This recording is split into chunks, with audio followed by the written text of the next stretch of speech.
Oke, baik. Assalamualaikum warahmatullahi wabarakatuh, teman-teman semuanya. Apa kabar? Saya harapkan teman-teman semuanya yang berada di rumah dalam keadaan kondisi sehat ya. Bahagia selalu buat teman-teman semuanya.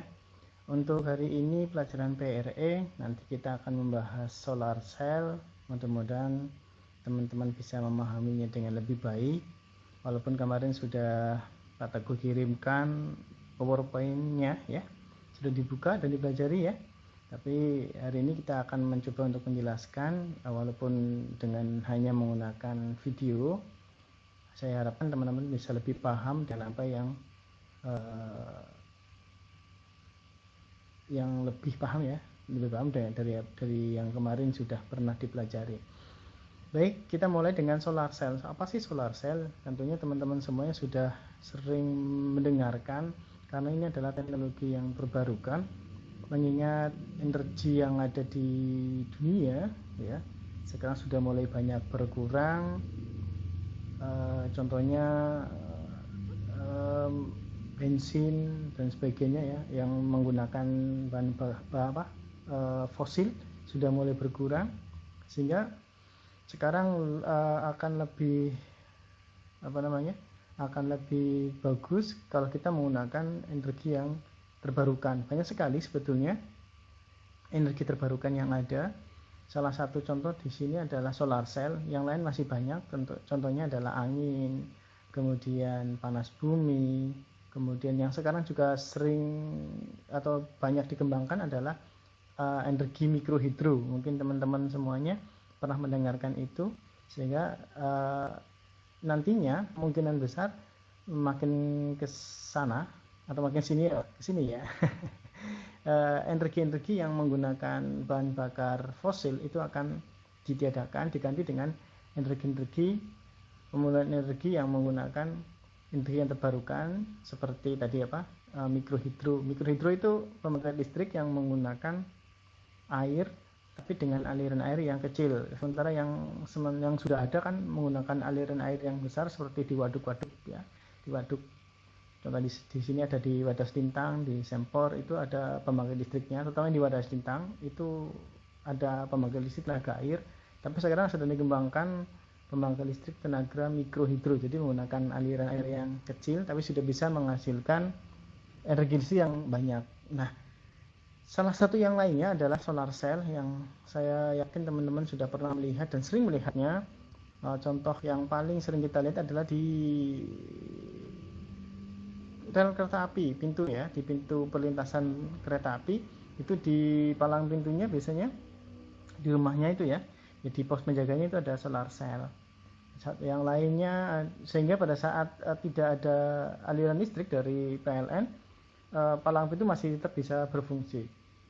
Contoh yang lainnya adalah di penerangan jalan raya ya, penerangan jalan raya itu ada solar cell, ada lampunya di atas, kemudian di atasnya lagi ada lapisan panel suryanya, sehingga kita tidak memerlukan jaringan listrik di sana. Biasanya dipakai di tempat-tempat yang susah untuk dilewati jaringan dari PLN, pegunungan atau jalan-jalan di tengah hutan, biasanya menggunakan PJU atau penerangan jalan umum yang menggunakan solar cell. Contoh yang lainnya adalah di lampu ya, lampu perempatan, pertigaan, bangjo itu teman-teman, biasanya dengan lampu bangjo itu juga ada solar cellnya, sehingga pada saat mati lampu pun atau listrik dari PLN tidak ada pun, proses pengaturan lalu lintas itu tidak akan terganggu. Oke ya. Dan sekarang solar cell sudah merambah sampai ke perumahan. Jadi rumah-rumah sekarang sudah banyak yang menggunakan atau memasang perangkat instalasi solar cell, karena memang Indonesia ini termasuk negara yang luar biasa energi panas mataharinya, tapi memang sementara ini belum, walaupun sudah banyak tapi belum bisa dimanfaatkan secara maksimal, sehingga orang-orang masih cenderung tergantung dari energi PLN. Ya, nah tentunya setelah kita mempelajari ini, harapan saya nantinya teman-teman bisa memahami dan berusaha untuk bisa memasangnya di rumah gitu. Walaupun memang sementara ini harga untuk panel surya dan perangkat pilar yang lainnya masih tergolong mahal. mahal memang, tetapi untuk beberapa tahun ke depan kemungkinan besar akan lebih murah, dan banyak orang yang sudah mulai memasangnya sampai sekarang. Kita mulai lagi, apa sih solar cell? Sel surya ya, atau solar cell yang sering kita sebut adalah suatu perangkat atau komponen yang dapat mengubah energi matahari menjadi energi listrik dengan sistem prinsip efek fotovoltaik. Ya, jadi yang diambil adalah bukan cahayanya sebetulnya, tapi adalah fotonnya. Jadi kandungan foton yang ada di dalam sel fotovoltaiknya atau sel suryanya. Jadi yang diambil adalah fotonnya yang ada di sinar mataharinya itu, sehingga nantinya dari panas matahari, dari sinar matahari yang mengandung foton itu nanti akan dirubah oleh sel surya ini menjadi sebuah energi listrik yang tentunya nanti tegangannya bukan AC ya, tapi DC, masih DC. Nah, yang dimaksud dengan efek fotovoltaik adalah satu fenomena yang dimana munculnya tegangan listrik karena ada hubungannya atau kontak dua elektroda di dalam sebuah sel surya. Itu nanti akan kita lihat di sana ada kutub positif dan kutub negatif ya, sehingga tadi saya sampaikan di awal tegangannya masih DC, sehingga ada kutub negatif, ada kutub positif. Karena ada kutub negatif sama ada kutub positif yang timbul dari semikonduktor ini, maka kayak dioda lah ya, kayak dioda, ada kutub negatif, ada kutub positif ya. Maka karena adanya dua kutub ini, maka nantinya dari panel surya yang tadi menyerap energi foton dari sinar matahari, menghasilkan energi matahari, menghasilkan listrik ya, dari matahari menghasilkan energi listrik, tapi keluarnya masih berupa DC. Ada kaki positifnya, ada kaki negatifnya, yang nantinya keluarnya dari rangkaian sel surya atau panel surya bisa dihubungkan ke rangkaian yang lain, atau mungkin ditambahkan perangkat tambahan yang lain sehingga bisa digunakan untuk untuk kebutuhan yang lebih besar lagi. Nanti kita bahas di belakang. Pada dasarnya sel surya ini merupakan dioda foto ya, atau fotodioda yang memiliki permukaan yang sangat besar. Permukaan luas sel surya tersebut menjadikan perangkat sel surya lebih sensitif terhadap cahaya yang masuk. Jadi merupakan dioda foto yang bisa merespon. Kalau dioda foto kan dioda yang sensitif terhadap cahaya. Artinya kalau ada cahaya masuk, dia merespon, sehingga nantinya dioda foto ini akan kerjanya tergantung dari cahaya yang menerpa atau yang jatuh di permukaan dioda foto tersebut ya. Contohnya di sini adalah sebuah sel surya terbuat dari bahan semikonduktor silikon, itu mampu hanya menghasilkan tegangan 0,5, jadi kecil banget tegangannya, 0,5, dan arusnya hanya 0,1 ampere ya, saat terkena matahari ya, saat terkena sinar matahari, dan waktunya tidak full ya. Matahari kan kita tahu persis bahwa muncul jam 6 pagi lah ya, sampai jam 4 sore lah, itu pun tidak bisa menghasilkan full 0,5 volt tegangannya, arusnya 0,1 ampere, tetapi jam-jamnya biasanya hanya sekitar dalam satu hari, rentang waktu siang hari itu hanya 6 jam kurang lebih maksimal ini 6 jam. Jadi pada saat jam 6 pagi walaupun sudah ada sinar matahari, tapi tegangannya masih belum sampai 0,5 volt.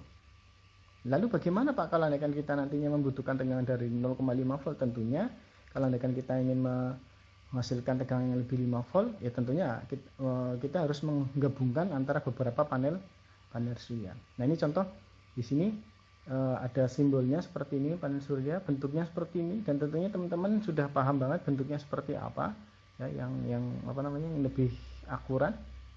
Kemudian ini struktur dasarnya ada, tadi disebutkan ada positif, kemudian ada negatif, sehingga nantinya keluar dari panel surya nanti akan ada kabel positif 1 dan negatif 1. Ini yang lapisan paling atas ada paparan sinar matahari, kemudian dia akan menghasilkan sebuah beda potensial di mana nanti keluar tegangan positif dan negatif. Ya, kita sama dengan yang tadi. Lah, di sini tadi kita membahas masalah tegangannya hanya 0,5 sampai 0,5, kemudian ampernya hanya 0,1. Lah bagaimana kalau kita ingin menghasilkan tegangan yang lebih dari 0,5, padahal kebutuhannya biasanya untuk perangkat elektronika kan AC ya.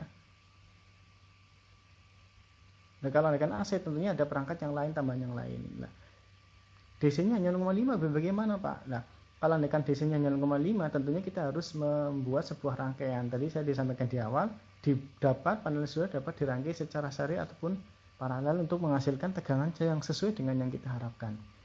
Nah, kalau kembali ke prinsip rangkaian seri paralel ya, ini sama dengan kayak baterai. Jadi sel surya karena bisa menghasilkan tegangan DC, bisa menghasilkan tegangan, ini hanya dengan kayak baterai. Jadi kalau baterai di rangkaian seri itu akan meningkatkan tegangan ya. Jadi baterai di rangkaian seri itu akan meningkatkan tegangan ya. Tetapi sel surya yang dirangkai secara paralel akan meningkatkan arus atau current. Artinya di sini adalah sel surya yang dirangkai secara seri tegangannya bertambah besar, ditambahkan ya. Tetapi kalau di secara paralel tegangannya aja sama, tapi arusnya yang berbeda atau tambah besar. Ya, saya ulang lagi, kalau sel surya dirangkai secara seri tegangannya bertambah banyak, bertambah besar, ditambahkan ya. Sedangkan arusnya sama keluarannya, tetapi kalau sel surya dipasang paralel, arusnya yang lebih besar bertambah ya, tetapi tegangannya yang tetap. Untuk lebih jelasnya seperti ini. Ini misalkan sel surya ada 3 buah sel surya ini dirangkai secara paralel, maka tegangan outputnya di sini itu akan tetap. Ya, misalkan sini ada 0,5, 0,5, 0,5, maka di sini pun tetap keluarnya adalah 0,5 volt. Arusnya yang tidak 0,1, 0,1, 0,1, maka arusnya di sini bukan 0,1, tapi 0,1 tambah 0,1 tambah 0,1 sehingga 0,3 ampere. Tapi kalau teman-teman ingin menghasilkan tegangan yang besar, maka sel surya tadi harus kita pasang secara seri. Sini misalkan 0,5, 0,5, 0,5, maka di sini adalah keluaran dari terminal ini, kedua ini adalah 0,5 tambah 0,5 tambah 0,5, jadi 1,5 volt. Tetapi arusnya kalau di sini 0,1 ampere, 0,1 ampere, di sini 0,1 ampere, maka arusnya hanya tetap 0,1 ampere. Jadi kalau di sini di paralel tegangannya aja, arusnya yang bertambah, yang merupakan penambahan dari ketiga panel surya yang dipasang secara paralel.